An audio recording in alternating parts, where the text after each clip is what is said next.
Keberadaan sejumlah tokoh publik tanah air kembali menjadi sorotan usai peristiwa penjarahan besar-besaran yang terjadi pada akhir pekan lalu. Nama-nama seperti Ahmad Sahroni, Uya Kuya, Eko Patrio, Nafa Urbach, hingga mantan Menteri Keuangan Sri Mulyani disebut-sebut menjadi korban amukan massa. Rumah mereka diserbu, diacak-acak, bahkan dijarah oleh ratusan warga yang melampiaskan amarah. Pertanyaan pun muncul, di mana keberadaan para tokoh tersebut ketika kediamannya diserbu? Mari kita bahas satu persatu. Peristiwa pertama menimpa rumah Ahmad Sahroni di kawasan Tanjung Priok, Jakarta Utara. Rumah mewah bergaya modern dengan fasilitas lengkap seperti kolam renang indoor dan rooftop menghadap pelabuhan itu menjadi sasaran massa pada Sabtu sore. Saat itu, rumah dalam kondisi kosong. Tak ada tanda-tanda kehadiran pemilik, hanya ada asisten rumah tangga yang tak mampu menahan massa. Akibatnya, seisi rumah porak-poranda. Televisi, perabot, hingga barang-barang berharga dilaporkan lenyap di bawah warga. Lantas, kemana perginya Ahmad Sahroni? Sumber menyebut ia tengah berada di Singapura. Banyak yang menduga, kepergian Sahroni ke luar negeri terkait dengan situasi politik yang memanas. Pasalnya, ia sebelumnya sempat melontarkan pernyataan kontroversial yang menyebut desakan pembubaran DPR RI adalah ide dari manusia tertolol di dunia. Ucapan itu memicu gelombang kemarahan publik, yang kemudian berujung pada aksi massa di berbagai daerah. Kepergiannya pun dituding sebagai bentuk kabur dari tanggung jawab di tengah gejolak.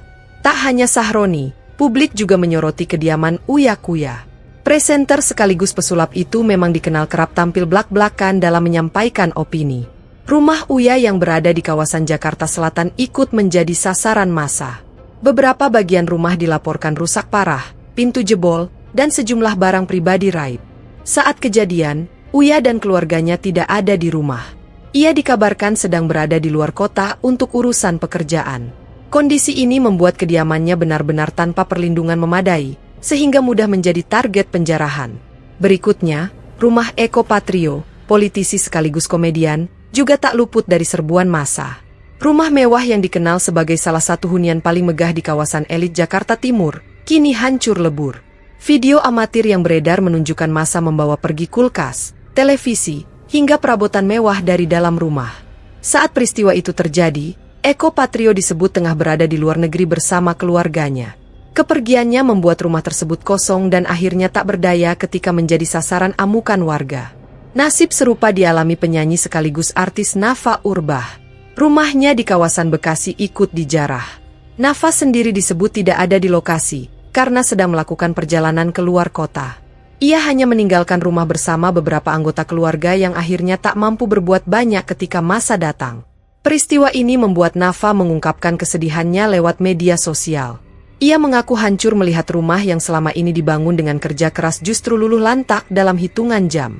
Tak kalah mengejutkan, kediaman mantan Menteri Keuangan, Sri Mulyani, juga ikut menjadi sasaran. Meski sudah tidak menjabat, sosok Sri Mulyani tetap memiliki posisi penting di mata publik. Rumahnya di kawasan Depok didatangi massa pada Minggu sore.